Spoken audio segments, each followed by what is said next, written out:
simple at maganda. Yan ang kayang ibigay sa inyo ng damit natin. Ngayon kasi, talagang uso na yung simple lang yung suot mo pero may dating ka. Diyan ka matutulungan ng gabunan shirt at hoodie natin. Simple ka mang tignan pero may tinatago kang lakas. At dahil alam kong busy kayo GIPs, nilagay ko na yung Shopee link sa comment section para hindi na kayo mahirapan sa pag-order. Yan lamang, maraming salamat GIP. Manatiling simple at may dating. Simulan na natin ang kwento.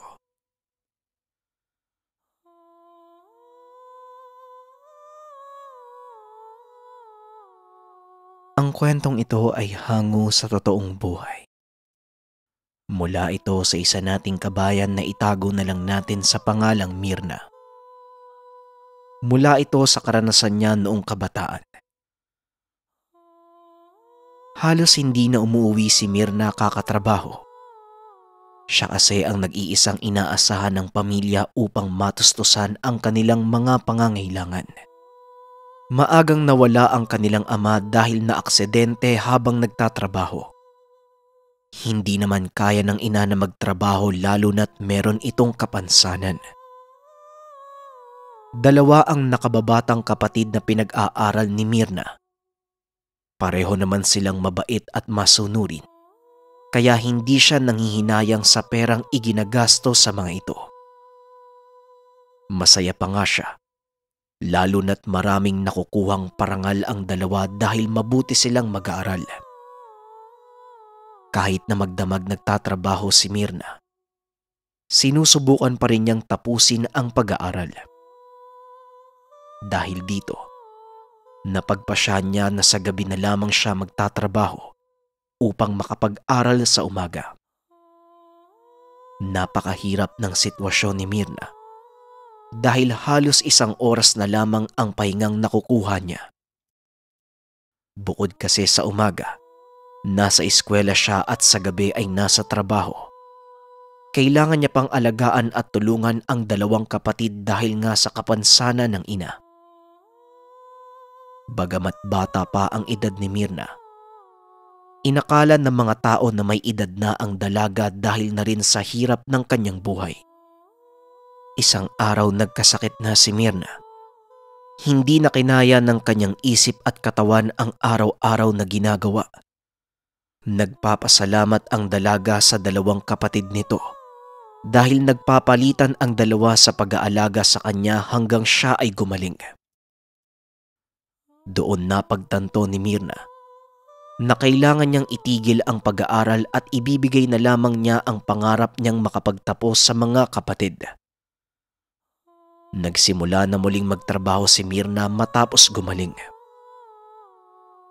Isang gabi habang naghihintay ng masasakyan si Mirna, bigla siyang kinausap ng matandang tumabi sa kanya.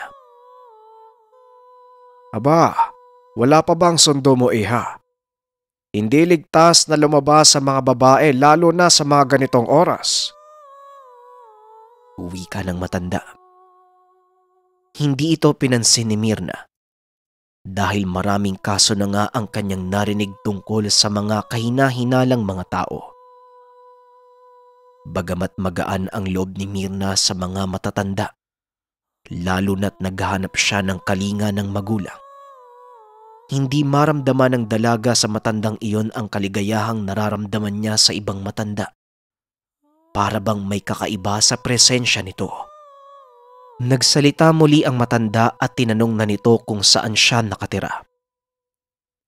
Hindi pa rin iyon sinagot ni Mirna at pinagdasal na lamang niya na sana ay dumating na ang sasakyan upang makauwi na ng tahanan. Makalipas ang ilang sandali ay kaagad nang dumating ang sasakyan. Lubos na nagpapasalamat ang dalaga sa Panginoon at sumakay na ng bus. Biglang namutla si Mirna nang mapagtanto niya na maaaring sumakay din ng matanda at sundan kung saan siya bababa. Sa awa ng Diyos, matapos umupo ni Mirna, nakita niya sa bintana na naroon pa rin ang matanda. Nangilabot ang dalaga nang ngumiti ito Hindi pangkaraniwan ang itsura. Agad inalis ni Mirna ang tingin sa matanda. At habang umaandar, naging palaisipan kay Mirna kung ano ang pakay ng matanda at siya'y tinabihan nito. Kinabukasan nakita na naman ni Mirna ang matanda. Iniiwasan niya ito ngunit walang tao sa sasakyan ng bus kung hindi silang dalawa lamang. Hindi niya ito kayang iwasan ng matagal. Napilitan siyang sagutin ng matipid ang matanda. Dahil kahit papano ay nasa kultura nating mga Pilipino na galangin sila. Tila oras ang lumipas para kay Mirna dahil sa sobrang hindi komportable ang sitwasyon. Ang buong akala ni Mirna baliw ang matanda dahil hindi ito tumitigil kakasalita at hindi niya maintindihan ang mga sinasabi. Pagdating ng bus ay kaagad sumakay ang dalaga. Nakita niyang hindi sumakay ang matanda. Naging palaisipan talaga sa kanya kung ano ba ang ginagawa ng matandang iyon sa ganong oras at lugar. Malungkot lang kaya yung matandang yun? Kaya naghahanap siya ng kausap? Tanong ni Mirna sa sarili. Doon bahagyang binago ni Mirna ang kanyang pananaw. Imbis na matakot o magalit sa matanda, naisip niyang kausapin ito ng maayos kinabukasan. Sa muli niyang pagbalik sa lugar, may dala siyang pagkain upang ibigay sa matanda. Habang naghihintay, napaisip si Mirna kung bakit wala man lang tao sa lugar na yun. Bago pa tuluyang lumalim ang isipan ni Mirna ay dumating na ang matanda. Aba, mukhang malalim yata ang iniisip mo, iha. Wika nito. Nakipag-usap ang dalaga sa matanda. Napag-alaman niyang Manggalo ang pangalan nito. Napag-iwanan na daw siya ng pamilya noong makapagtrabaho ang mga ito. Naluwa si Mirna sa kwento ng matanda. Nabanggit din ni Manggalo na dati siyang albularyo, ngunit tumigil na siya 1 taon nang nakalipas. Biglang kinutuban si Mirna nang banggitin niya ito dahil merong bali-balita sa bayan na meron daw aswang na nagpapanggap na albularyo. Dali-dali siyang tumayo at nagpasalamat nang makita na ni Mirna ang bus sa kalayuan. Inabot ng dalaga ang pagkain na binili niya at lubos na nagpasalamat ang matanda. Dali-daling sumakay sa bus ang dalaga dahil kinakabahan na siya. Bago tuluyang makasakay si Mirna ay hinila ng matanda ang kanyang braso. Nahulog ang dalaga at tumama ang kanyang binti sa bato. Aray ko naman! Ba't mo pa ginawa yun? Tanong ni Mirna sa matanda at hinabol niya ang bus. Kahit anong sigaw ng dalaga at paghabol dito, hindi na ito tumigil. Halo-halo ang naramdaman ng dalaga ng mga panong iyon. Galit at takot dahil maaaring hindi na siya makauwi. Ito na ang huling bus ng gabing iyon. Nagpasya siyang bumalik muli sa sakayan ng bus. Magbabaka sakali na meron pang dadaan. Maaaring nasa isip niya na aswang ang matanda. Ngunit bago pa siya makarating doon, napatigil ang dalaga at kumaripas papalayo. Nakita niyang tumatakbo rin ang matanda papunta sa kanya at tila hinahabol siya nito. Dahil sa pagod at kakulangan ng tulog, kalaunay bumigay ang binti ng dalaga. Habang nakaupo sa sahig, nakita niyang tumatakbo pa rin ang matanda papunta sa kanya. Naiyak na lamang si Mirna dahil naabutan siya nito. Nagmakaawa siya sa matanda na huwag patayin dahil merong pamilya na nag-aantay sa kanya. Tumigil si Manggalo at napakunot ang noo. Teka, nagkakamali ka, iha. Kaya kita hinabol para ipaliwanag sa'yo kung bakit kita hinila. Wika nito. At ayon sa matanda, kakaiba ang sasakyang huminto. Pagkatingin niya sa driver, doon niya nasiguradong may masama itong pakay. Hindi man siya sigurado kung ano, ngunit alam din ni Mang Galo na hindi ito normal. At kaya hindi rin ito tumigil kahit hinahabol pa ng dalaga. Siguradong naramdaman nito ang presensya ng matandang albularyo. Pagkalipas ng ilang minuto ay may dumating pang isang bus. Laking pasasalamat ni Mirna sa Diyos at kay Mang Galo. Bagamat hindi siya tuluyang naniwala sa kwento ng matanda. Nagpapasalamat na lamang siyang nakauwi siya ng ligtas. Hindi maiwasan ng dalaga na matawa na lamang sa sarili dahil pinagbintangan niyang aswang ang matanda. Pagkauwi ni Mirna ay kaagad siyang natulog. Ilang araw ang lumipas at hindi niya na nakita pa muli si Mang Galo. Medyo nalungkot ang dalaga dahil kahit papano ay nasanay na siya sa presensya nito.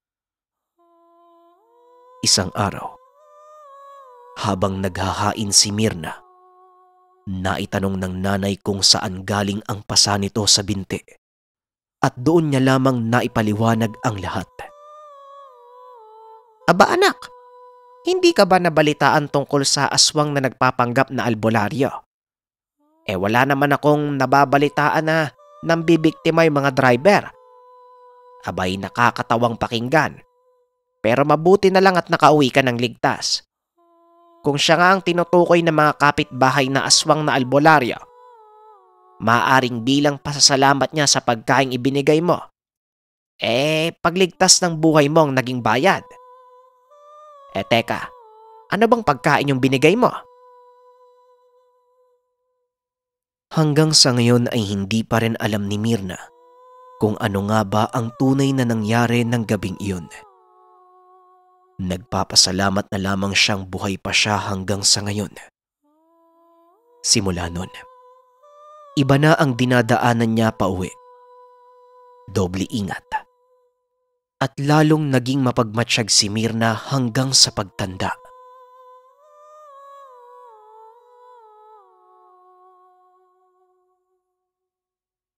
Ang susunod na kwento, mula sa ating kabayan na itago na lang natin sa pangalang June.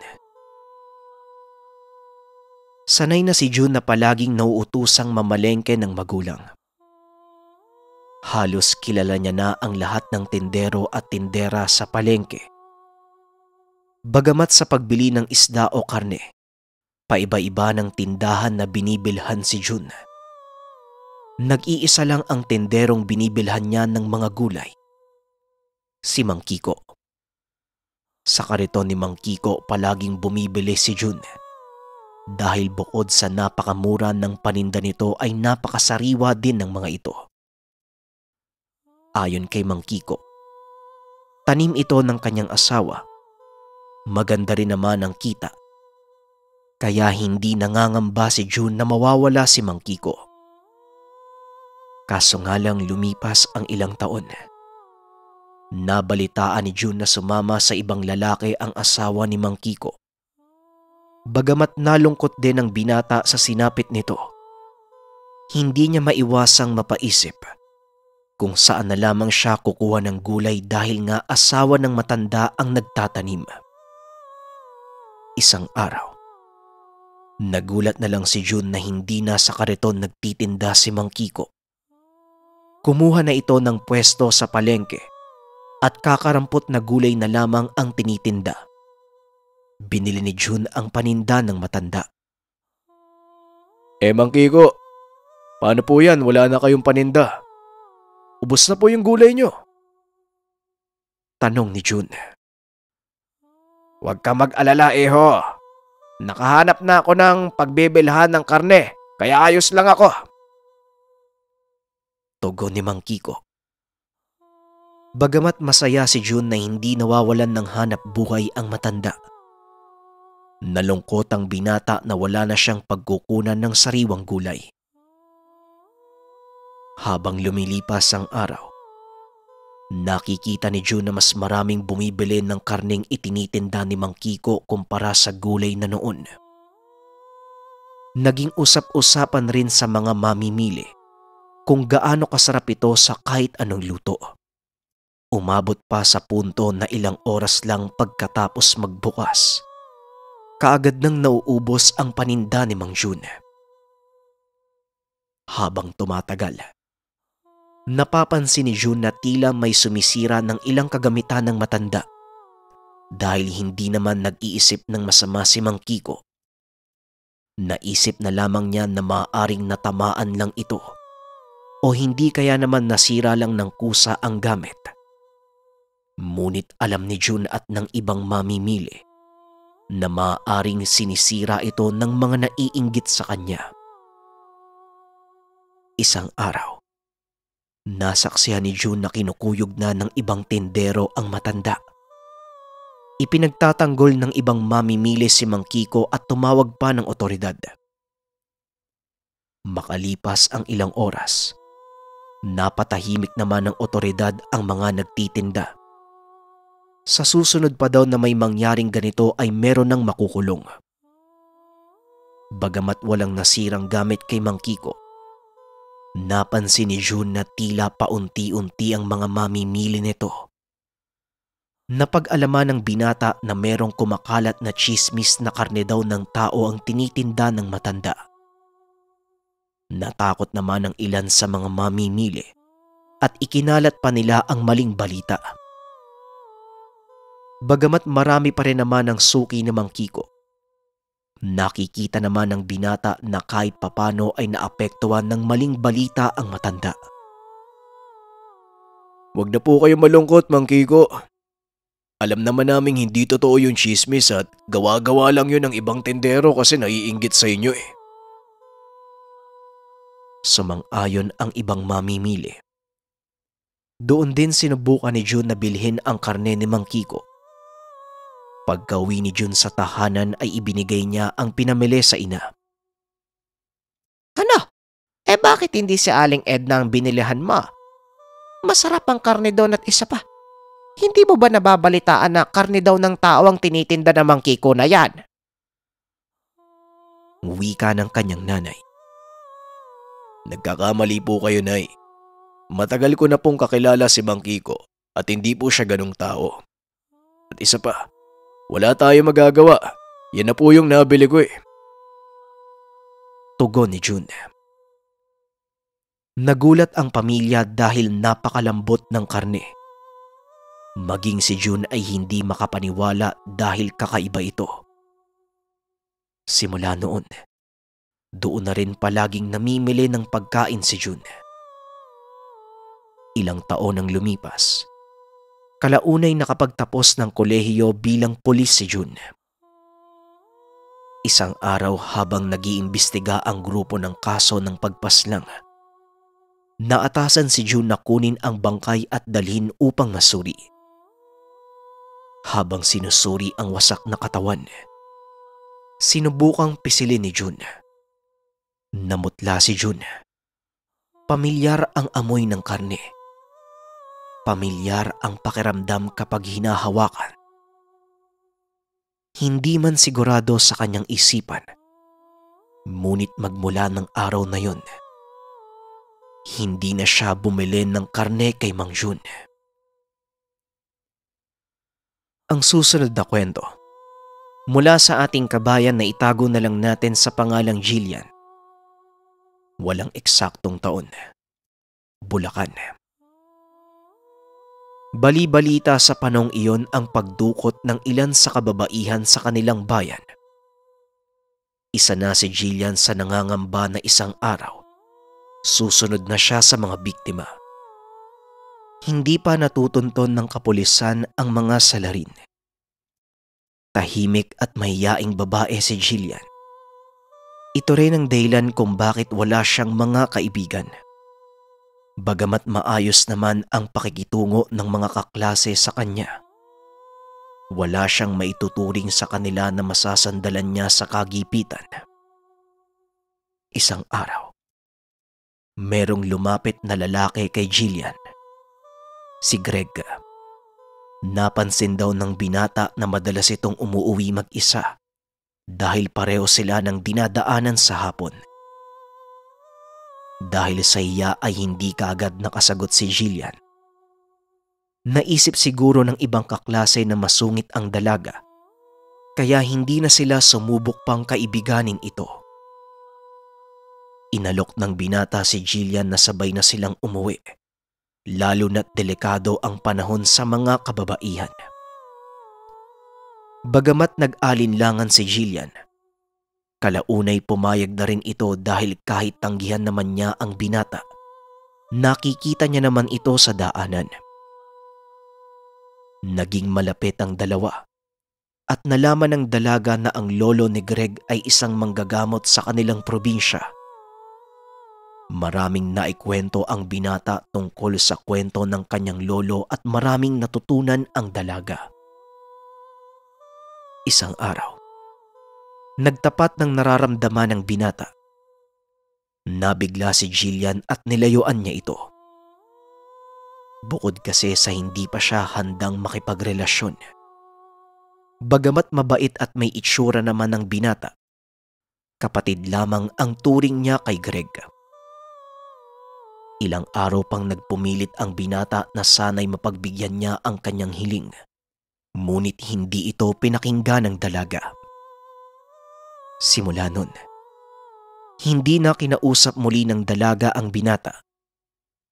Tuwing uuwi ay nauuna si Jillian at tahimik na lamang itong naglalakad hanggang sa makarating ng tahanan. Bagamat hindi umiimik si Greg, nararamdaman naman ng dalaga ang presensya nito sa likuran. Isang araw nahuli sa pag-uwi si Jillian. Habang naglalakad pa uwi, naramdaman niya ang pamilyan na presensya ni Greg sa kanyang likuran. Kagad tumalikod ang babae ngunit wala siyang nakita. Naisip niya na maaaring hinahanap niya ang dati nilang samahan. Ngunit isinangtabi niya ang kaisipang ito. Napansin ng dalaga na dumidilim na ang paligid. Napatingin siya sa kanyang relo at laking gulat niya nang mag-aalas 6 na ng gabi. Tumakbo na pauwi si Jillian. Ngunit napatigil siya nang merong dayuhang nagtanong sa kanya. Tila naliligaw ito at nagtatanong ng direksyon. Tumigil naman ang dalaga upang sagutin ang katanungan nito.